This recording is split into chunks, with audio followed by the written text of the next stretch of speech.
박미선 씨는 유방암 투병 중인데요. 유방암은 어떤 내면 아이를 허용하지 않아서 생긴 걸까요? 여자의 몸 중에 여성성을 상징하는 곳이 있어요. 유방하고 자궁, 뭐 난소 이런 곳.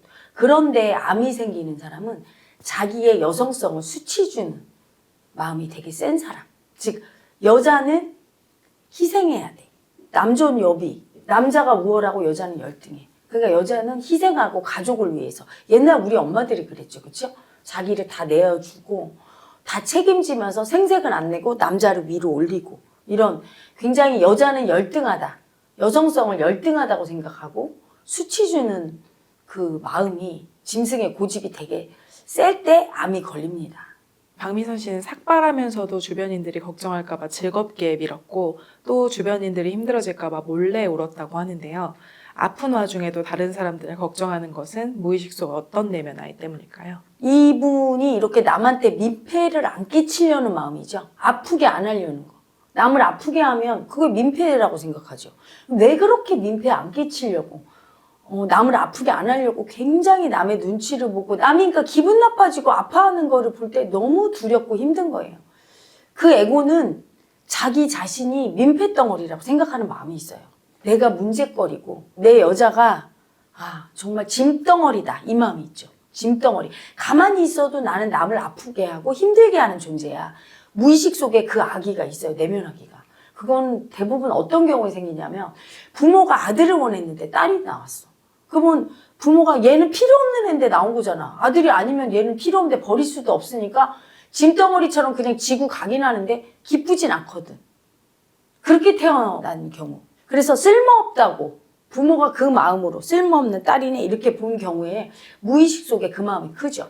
저 같은 경우도 부모가 원치 않는 자식이었기 때문에 제 속에 되게 민폐덩어리, 부모가 원하지도 않는데 이렇게 와서 꾸역꾸역 살면서 짐덩어리처럼 이렇게 있어. 쓸모없는 여자. 그게 되게 컸거든요. 그럴 때 어떠냐면 되게 참아요.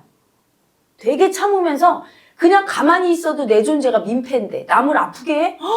이거는 살면 안 돼. 그러면. 그러니까 막 참고 남을 안 아프게 하려고 내 아픔을 보면 상대가 되게 아파할까 봐 전혀 내가 아프고 힘든 거는 전혀 내색을 안 하게 돼. 저절로. 그렇게 참는 아기가 바로 자기를 민폐덩어리, 쓸모없다. 세상에 주는 거 없이 민폐만 끼치고 부모를 힘들게 했다고 하는 되게 자기를 열등하다고 수치 주면서 참는 자기의 열등이를 안 보고 참는 내면 아기가 있는 거죠. 박미선 씨는 평생 책임지는 역할을 하다가 아프게 되면서 가족들이 책임을 나눠지는 모습을 보이는데요. 이 상황은 어떤 무의식 속 허용받지 못한 내면 아이가 만드는 것일까요? 본인이 왜 그렇게 책임졌을까요? 나는 부모한테 쓸모없고 민폐만 끼치는 아이라 이렇게 책임져주고 부모를 꼭 도와줘야 돼. 이렇게 생각하는 거예요. 그것도 저랑 똑같네요. 그래 큰딸들이 그 살림미천이라고 하는 게 보통 아들 대신 아들로 태어나지 못한 죄로 그거랑 같죠. 그래서 남들에게 무언가 주어야 나는 살 수 있는 존재. 너무 쓸모없고 민폐덩어리고 짐덩어리를 아프게 했으니까 부모님. 그 마음으로 그렇게 책임을 진 거예요. 근데 그 내면 아기가 책임을 평생 지면서 살았는데 너무 아프죠. 짐덩어리 아픔 안 보려고 짐덩어리 안 되려고 아글아글 쓰면서 그렇게 하다가 터져버린 거야. 참았던 아픔이 터져서 유방암이라는 아픔으로 터져 나오니까 이제 식구들이 이제 그 짐을 질 수밖에 없는 저절로 이게 치유가 되고 있는 중인 거예요. 자기가 어쩔 수 스스로 그 아픔을 인정하고 책임 못 지는데 책임질 수밖에 없는 그 아픔을 인정하고 내려놓으면 좋은데 안 내려놓으니까 아이고 우리 아가 너 그동안 고생 많이 했다. 이제 그만해라 하면서 그 유방암이라는 아픔을 줘서 어쩔 수 없이 가족들이 책임지게 만들고 자기는 한번 편안하게 책임 안 지고 이렇게 사랑받는 이제까지 한 번도 자기가 그렇게 편하게 사랑받은 적이 없었을 거예요. 그래서 그렇게 사랑받게 한번 해주는 거죠. 예쁘게 살았다 하고 하늘이 복을 주고 있는 거예요. 박미선 씨의 가족들은 울면 서로 무너진다면서 눈물을 참고 있습니다. 이 가족이 이런 방식으로 슬픔을 참는 게 맞는 걸까요? 아니면 어떤 방식으로 소통을 하면 좋을까요? 참으면 안 되죠. 무너져서 울어야 돼. 에고는 망상 떨어요.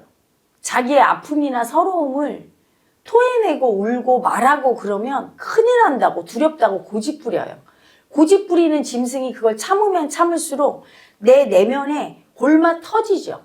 서러움의 에너지, 아픔의 에너지가 그냥 있으면 괴롭게 살겠죠, 그렇죠? 근데 그 서러움이 터트려지고 아픔이 터트려지면 그 에너지가 나가면서 나는 가벼워지고 행복해지는데 그걸 모르는 거. 거꾸로 생각해요, 고집 부리면서. 그러니까 이 박미선 씨도 자기가 아픔을 참고 자기가 다 책임지면서 이렇게 살면 다 편할 거라고. 그렇지 않죠. 아픔을 얘기하고 소통하고 훌훌 털고 그래서 같이 나눠줘야 가족이 행복한데 본인이 고집 부리면서 그렇게 사는 거예요. 근데 오랫동안 힘들게 아프게 책임지면서 다 이렇게 살으니까 하늘이 복을 줘서 이번에 아픔을 터트렸어. 본인은 아마 시원할 거예요. 내면이 되게 편해졌을 거야. 근데 터트리는 김에 식구들도 다 같이 서러움과 아픔과 박미선 씨의 자식들도 그 내면의 아이가 굉장히 아픔과 서러움과 수치와 이게 되게 클 거예요. 왜? 무의식의 유전인자니까. 엄마의 아픔을 그대로 받았겠죠. 딸도. 그래서 다 같이 울고 서로의 아픔을 얘기하고 그랬으면 이게 더 막 에너지도 잘 돌고 치유도 빨리 일어나고 굉장히 그리고 훨씬 가벼워졌을 텐데 안타깝죠. 그럴 때는 무너지는 게 오히려 강해지는 길인데 그걸 모르는 거예요. 저도 옛날에 그래서 참고 살았죠. 그러다가 이 마음 공부를 통해서 무의식이 정화되고 편해지려면 그리고 강해지려면 오히려 한번 무너져 봐야 단단해지지 무너지지 않으려고 이렇게 버티는 놈이 살면 어때요? 힘들죠. 애쓰면서 사니까. 착각이죠. 이 무너지면 큰일 난다는 놈이 가짜인데 이게 난 줄 알고 이게 짐승성, 고집인데 이게 무너져서 이 짐승성이 죽으면 나는 오히려 단단하고 흔들리지 않게 되는데 그걸 모른 거예요. 터트리고 다 같이 울고 한번 무너지면 다시 일어날 때는 훨씬 더 기운이 세게 일어납니다. 박미선 씨는 38년간 방송계에서 롱런하면서 메인 MC든 보조든 본인에게 오는 자리를 그냥 받아들인다고 합니다. 이 모습에서 어떤 지혜가 느껴지시나요? 이분은 자기의 그 열등이를 그냥 받아들인 거예요. 남존여비도 세고 여자는 다 책임져야 된다. 희생의 관념도 세고 그리고 다 내 책임이라는 마음도 세고 그 열등이 마음이 되게 센데 그러니까 다 받아들일 수 있는 거예요. 열등이 아픔을 인정을 해서. 그렇지 않고 열등이를 인정 안 하려고 고집 부리는 분은 감히 네가 나한테 이런 걸 줘? 무시당했네? 이렇게 느끼고 또는 내가 이거밖에 못해? 내가 지금 뭐 몇 년 차인데 이럴 수 있는데 그냥 올라오는 열등감을 나라고 그냥 인정한 거죠. 받아들여. 그 열등의 아픔을. 받아들이니까 복을 받은 거예요. 왜냐하면 마다하지 않고 받아들이니까 상대가 좋은 역할도 또 어떨 땐 들어와서 주고 그리고 롱런할 수 있죠. 고집 부리면서 나 잘난 척하면서 내가 이렇게 고르지 않으니까 상대의 마음을 받아주니까 편하고 그런 사람은 참 편하잖아요. 그러니까 많은 사람들이 사랑해주고 그 편한 이미지 때문에 그래서 복을 받은 거죠. 지혜롭죠. 옛날에 우리 어머니들의 지혜예요. 어머니들이 굳은 일 마다하지 않고 했고 내 가족을 위해서라면 엄청 희생하고 여자로서 열등이 같지만 오히려 그게 우월이에요. 왜? 우리 엄마 없으면 난리 나는데? 우리 큰딸 없으면 우리 집이 망하는데? 인정받고 대접받죠. 오히려 그 마음 때문에. 그래서 사람은 낮아지는 사람이 가장 지혜로운 사람이에요. 높아지려고 교만해지고 분별하면서 무시당할까봐 두려워서 날마다 무시당할까봐 교만하게 난 무시 안 당할 거야. 좋은 거 줘. 이런 사람은 오히려 낮아져요. 높아지려고 하니까. 하지만 이렇게 낮아지고 겸손하게 받아들이면 오히려 높아지고 오히려 사랑받게 되는 거죠. 박미선 씨는 병이 온 뒤로 감사할 것이 많고 이 상황을 긍정적으로 받아들이려고 한다고 합니다. 이런 긍정성이 치유에 도움이 될까요? 그렇지 않다면 병을 어떤 태도로 받아들이면 좋을까요? 병이라는 게 이미 부정성이잖아요. 병이라는 게 이미 그 병을 딱 생각하면 부정적이지 이게 긍정성은 안 올라오거든요. 그래서 병이라는 부정성이 왔을 때는 긍정적인 마음을 일으키는 게 되게 중요해요. 긍정과 부정이 하나로 있을 때 조화롭죠, 그렇죠? 근데 빨리 치유가 돼.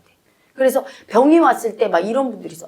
왜 나한테 이런 게 온 거야? 막 이렇게 거부감 받아들이잖아. 부정적인 병을 대할 때 부정성으로 돼. 이러니까 이게 폭망이죠. 점점 부정성으로 가는 거예요. 안 좋죠. 근데 부정성인 병이 왔어. 수치스럽고 아프고 다 싫어해 남이. 근데 감사하다. 이렇게 긍정성으로. 이거 덕분에 내가 조금 책임도 덜었어. 이거 덕분에 참 뭐 좋았어. 이걸 생각하는 건 좋은 거예요. 여름에 치료받았으면 내가 엄청 머리가 다 빠져서 모자 쓸 때 더웠을 텐데 겨울에 치료받아서 좋았어. 또 여름에 방사선 치료받으니까 방사선실이 냉장고처럼 되게 시원했대요. 그래서 오히려 좋았어. 뭐 이렇게 긍정적으로 생각하면 좋죠. 근데 거꾸로 나한테 상을 받고 좋은 일이 많아요. 이거 긍정이죠. 그렇죠? 이럴 때는 어때야 돼요? 부정성을 써줘야 돼. 약간 거부감. 이래야 이게 조화로운 거야. 아, 너무 좋아하면 안 돼요. 긍정적인 좋은 일이나 행복한 거 생길 때 나 너무 좋아. 호사다마예요. 좋은 일 생기면 마도 많이 낀다는 게 우리 조상님의 그 말이지. 너무 좋아. 나 이렇게 잘 돼서 막 이러면 나쁜 일이 꼭 생기죠. 그래서 중심을 맞춰줘야 돼. 좋은 일이 생길 때는 조금 이거에 대해서 겸손하게 아픔을 느끼고 내가 좋은 일이 생겼는데 남들은 아프고 힘든 사람을 생각해서 겸허하게. 옛날에 보니까 한강 작가가 노벨 평화상 받았는데 아버지가 동네 잔치하자고. 그러니까 아이 잔치하지 말자고 하면서 한 말이 아픈 사람들 많은데 세상 곳곳에 내가 이렇게 상 받고 좋은 일 있다고 잔치하는 거 아닌 것 같다고. 참 지혜로운 사람이에요. 화를 안 당해 이런 사람은. 근데 막 잘난 척하고 너무 좋아하고 나는 이렇게 상 받았다고 그러면 어떻게 되죠?